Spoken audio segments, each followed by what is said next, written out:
This is my 2017 Ural Gear-Up. It's a 750cc 42 brake horsepower 4-stroke engine with fuel injection, a 4-speed gearbox with reverse, and engageable 2-wheel drive. I thought I'd do a quick walk around just to show you some of the modifications, accessories, and features.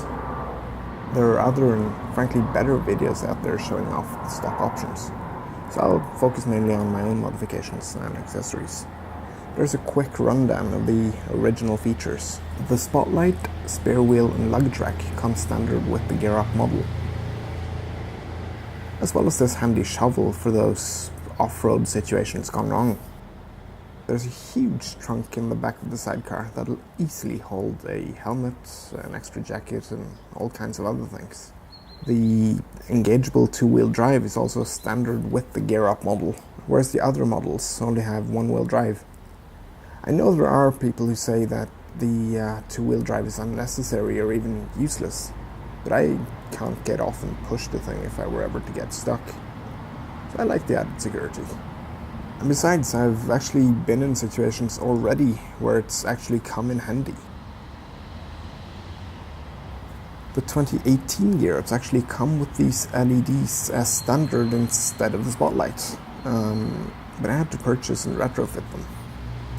They really help with lighting up those dark Norwegian fall evenings.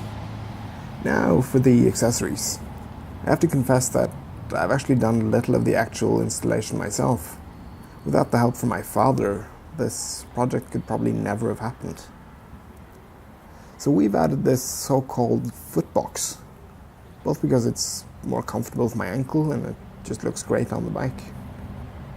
And it adds a lot of comfort on those longer rides too. This rear luggage rack adds some extra storage space for when I'm on the road. The Gear-Up comes with a 10-litre fuel can originally, but it seemed really flimsy to me, so I've exchanged it with this 10-litre NATO-inspired all-steel fuel can.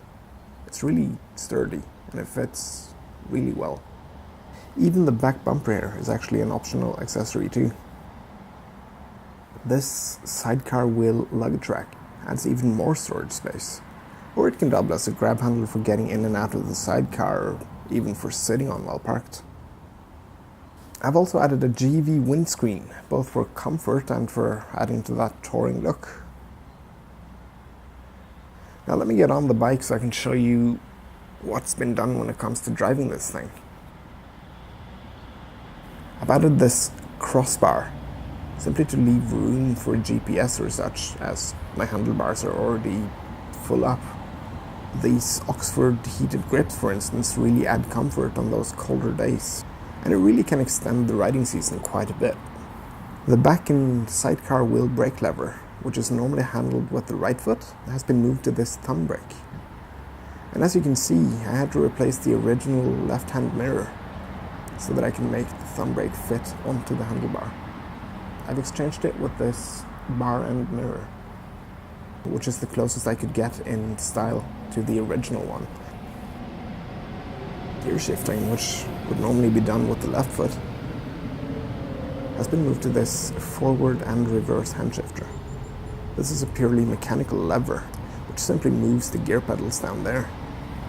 There are solutions to utilize electronics or even hydraulics, but I opted for a mechanical solution since if anything were to break on the road, I could simply follow these rods and figure out where the problem is.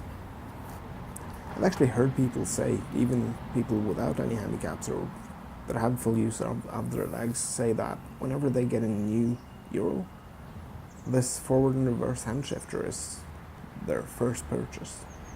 So that speaks levels. Apparently it's quite difficult hitting neutral with using the original gear pedals, and this lever really helps with that. So most of these things have been purchased from either Ural of New England, Ural.cc, cyclebrakes.com and Revzilla. I'll leave links in the description. They're not affiliate links, since I'm not sponsored or anything. And I don't get any kickbacks from if you were to buy anything. I just want to help anyone who might be interested in getting started with their own builds, regardless of if you have a handicap or not.